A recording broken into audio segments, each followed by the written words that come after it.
Bu Amel, tadi kita sudah mendengar bagaimana sebelumnya Kadis Penat itu juga mengatakan bahwa motif dibalik penganiayaan itu adalah pembinaan. Apakah kita masih bisa menerima alasan pembinaan, Bu? Kalau pembinaan kami sepakat ya Mbak ya, tetapi tidak ada alasan pembinaan yang dapat membenarkan terjadinya kekerasan yang berakibat kematian. Itu tidak dibenarkan ya. Jadi apalagi jika pembinaan itu dilakukan di luar prosedur yang melukai bahkan merenggut nyawa prajurit seperti Prada Luki ini ya. Jadi alasan pembinaan ini tidak boleh dijadikan tameng atau dinormalisasi begitu ya untuk menutupi praktek kekerasan yang jelas melanggar hukum dan nilai-nilai kemanusiaan begitu. Jadi saya yakin TNI itu memiliki prosedur pembinaan yang bertahap ya, sebagaimana tadi disampaikan, berjenjang dan berkelanjutan kepada anggotanya gitu. Ketika kemarin Kadis Penat itu menyampaikan seperti itu, menurut Bu Amel itu seperti excuse, tameng? Ya, menurut saya kurang pas begitu ya. Jadi memang harusnya secara transparan disampaikan. Saya sepakat tadi apa yang disampaikan tadi oleh Mas Araf. Ya memang harus ada evaluasi secara menyeluruh di lingkungan TNI. Reformasi metode pembinaan harus dilakukan ya, termasuk juga menghapus budaya kekerasan, arogansi senioritas begitu, dan juga pola pikir feodal ya yang tidak sejalan dengan semangat reformasi TNI itu sendiri. Kenapa sampai sekarang masih ada sisa-sisa budaya kekerasan atau bahkan feodal seperti yang Bu Amel? Apa yang masih kurang dalam transformasi di tubuh TNI? Ya, yang masih kurang itu tadi adalah sekali lagi ya sistem ya atau pola pembinaannya itu sendiri. Jadi kalau kita bicara tentang pembinaan ya, jadi tradisi atau metode yang membahayakan nyawa itu tidak lagi relevan dalam sistem pembinaan militer modern saat ini gitu ya. Jadi seharusnya itu berorientasi kepada pembentukan disiplin, profesionalisme, kemudian juga kesiapan tempur melalui cara-cara yang manusiawi dan terukur begitu. Jadi tentara memang dididik keras, tetapi bukan memelihara kekerasan.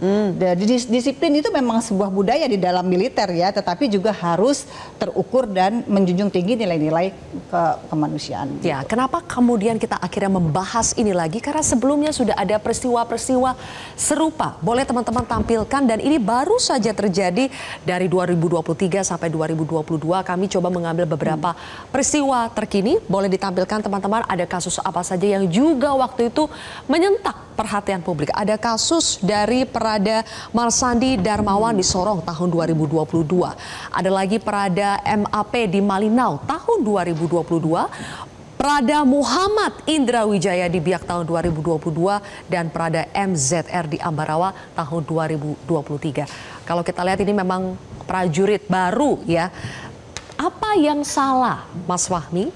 Kalau kita tahu oke, ada budaya kekerasan, tapi kalau yang sampai berakibat fatal seperti ini, itu apa? Kebablasan, tidak adanya pengawasan, atau apa menurut Anda faktor utamanya? Ya, itu sistemik ya sebenarnya. Ada kombinasi antara kultural, struktural, dan psikologi ya, di sini dalam konteks kekerasan yang tidak patut seperti yang kita lihat dalam beberapa kasus ini.